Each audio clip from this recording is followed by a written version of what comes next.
আমার কি বলো তুমি, সে তখন থেকে দেখছি তুই খালি ফুপাচ্ছ আর চোখের জল মুচ্ছ। তখন থেকে নয় মহারাজ, গত কয়েকদিন ধরেই এরকমই চলছে।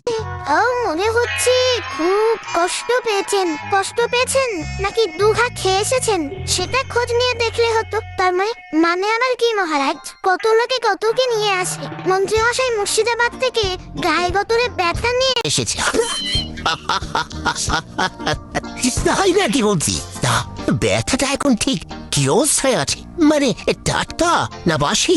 ব্যথা আমার কেন হবে মহারাজ, বরং মুর্শিদাবাদের নবাবের কথা শুনলে আপনার মাথা ব্যথা শুরু হয়ে যাবে। তাই না? তো নবাব এবং কুড়িচিতে কি যে করেছেন সে তো সেখানকার প্রজারাই ভালো বলতে পারবে। তবে তা তো নবাবকে একেবারে মাথায় করে রেখেছে। না, তাহলে মন্ত্রীমশাই মনে কষ্ট হওয়াই স্বাভাবিক। নবাবের প্রশংসা হচ্ছে, কিন্তু আমাদের মহারাজ কি পিছিয়ে আছে? ওখানে গিয়ে যেখানে যাচ্ছি, যাকে দেখছি সেই নবাবের প্রশংসা করছে। সে কি নবাবের এত জনপ্রিয়তা? আহা, এই দেখো আবার ফোপাচ্ছে। ফোপানোর তো কথা মহারাজ, সবাই তো এটা বলছে।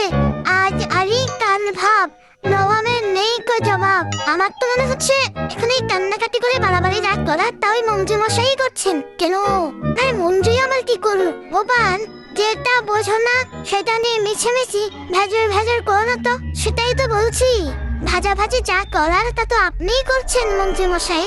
মহারাজ আপনার মুখে নবাবের সুনাম শুনছেন আর শুনে লুচির মতো ফুলছেন। প্রশংসা শুনে ফুলছে তো নবাব, তাতে মহারাজের কি? বেশ, তাই না হয় ফুলছে, তবে পুষ্পটা তো মহারাজের গায়ে পড়ছে। উপায় এবার কিন্তু একটু বেশি বাড়াবাড়ি হয়ে যাচ্ছে। এবার কান্নাকাটি নাচানাচি বন্ধ করে কি করে আমার জনপ্রিয়তা বাড়ানো যায় সেটাই মাথা ঠান্ডা করে একটু ভাবো। তাহলে একটু সবুর করুন মহারাজ, সবুরেই তো মেওয়া ফলে মহারাজ। এত কান্নাকাটি কি আর এমনি মেওয়াতে যা ফলানোর সেটা আমি ফলাবো গোপাল। এবারেই তো খুলবে আমার কপাল।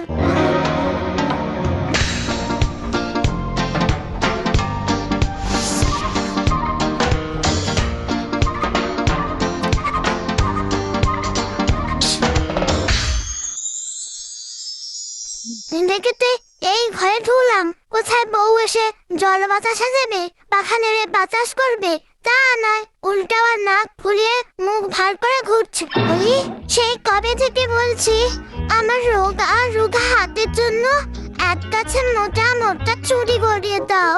তবু একবারের জন্যও যদি আমার একটা কথা তোমার কানে ওঠে, দেবো বলেছি যখন ঠিকই দেবো। এখন একটু টানাটানি চলছে বটে, তবে কয়েকদিন গেলে দেখবে ঠিক সামলে নেবো। আগে তো তবু মহারাজকে ভাজুন দিয়ে কিছু মাল মশলা হালকাতে, এখন তো দেখি তাও পারো না। আমি যে কি পারি আর কি পারি না সেটা তুমি কি বুঝবে? যাও, পুকুর কেটেছি, কান্নাকাটি করে তাতেও জল ভরেছি। এবার শুধু ছিপ ফেলবো আর মাছ তুলবো। এটা করে দেবো ওটা করে দেবো বলে খালি মেয়ে কি প্রতিশ্রুতি দেওয়া আর নাম কেনার মতলব। প্রথম খুব ঠকেছি, হ্যাঁ আর নয়। এবার তোমার সব ধাপ্পা আমি ধরে ফেলেছি। আরে বাহ, দারুণ একটা কথা বললে তো কিন্নি। আমি আবার কি বললাম? কি আবুল তাবুল বকছো বলো তো? আবুল তাবুল বলো মিথ্যে প্রতিশ্রুতি। এবার এই প্রতিশ্রুতির মিথ্যা দেখে আমি মোহরের পড়া ছাড়বো কিন্নি, দেখে নিও।